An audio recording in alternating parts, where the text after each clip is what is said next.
Alright, well I decided to make a dedicated video showing the Pong game that was included with the second release of the Taco Bell Atari Promotional CDs that came out in the mid to late 2000s.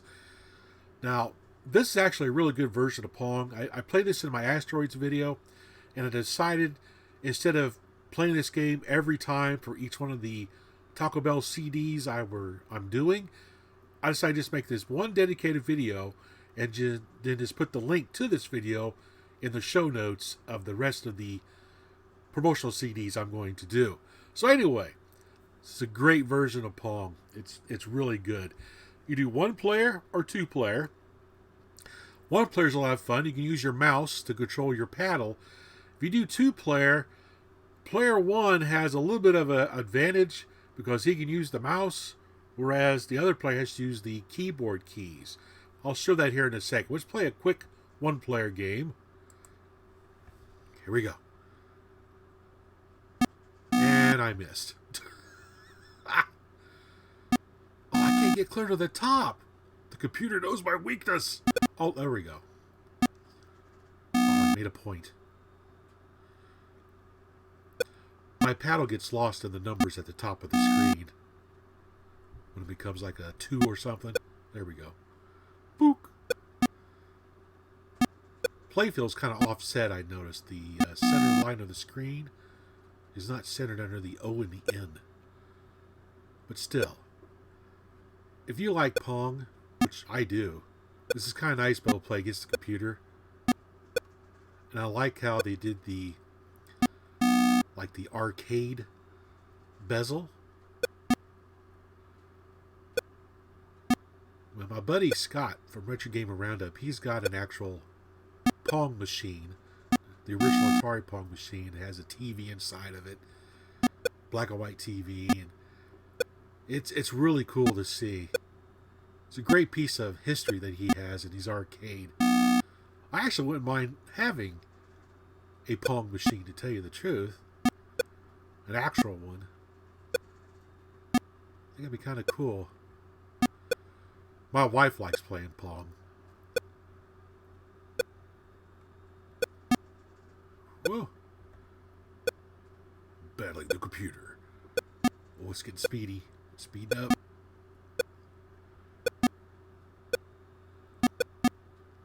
Now, what's cool with this version of Pong that I'm playing, yes, you can use a mouse, but I made myself my own little USB paddle control that I'm using.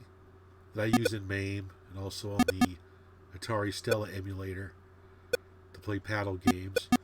I took a original Atari paddle control and an optical mouse, and I made a customized paddle control for my computer using that.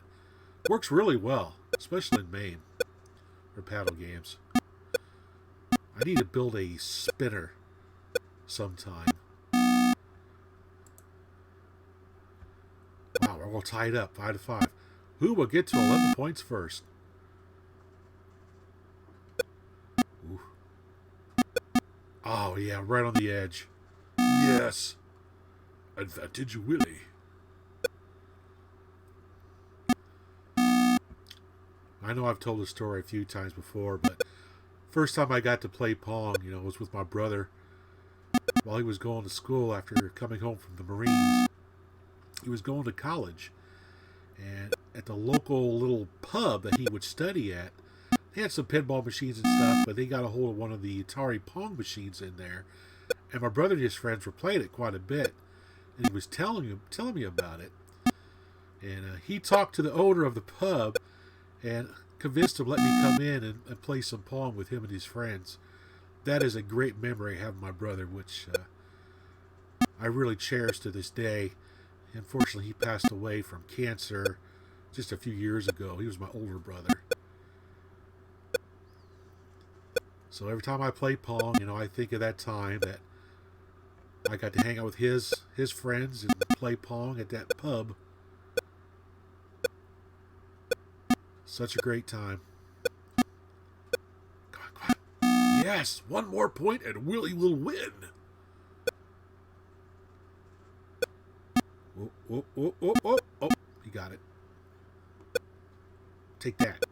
Oh, okay. How about that? Send it up to the air. There we go. Goodbye. Ah. Try alternate. Yes! I am victorious! Now, when you do a two-player game,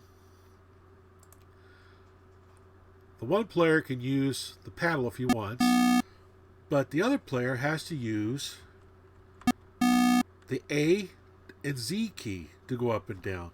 Now, if you want to make it fair, I think the other player can use... I'm trying to remember what keys the other player uses, but he can use the up and down arrows to try to make it fair. It's kind of hard to play Pong with keys on the keyboard, but at least it's there. It's pretty cool. Look, right hand versus left hand. Whoop. Awesome. Anyway, that's Pong, as found on the Taco Bell Atari Promotional CDs that they put out in the mid to late 2000s. Anyway, thanks for watching. Thanks for watching.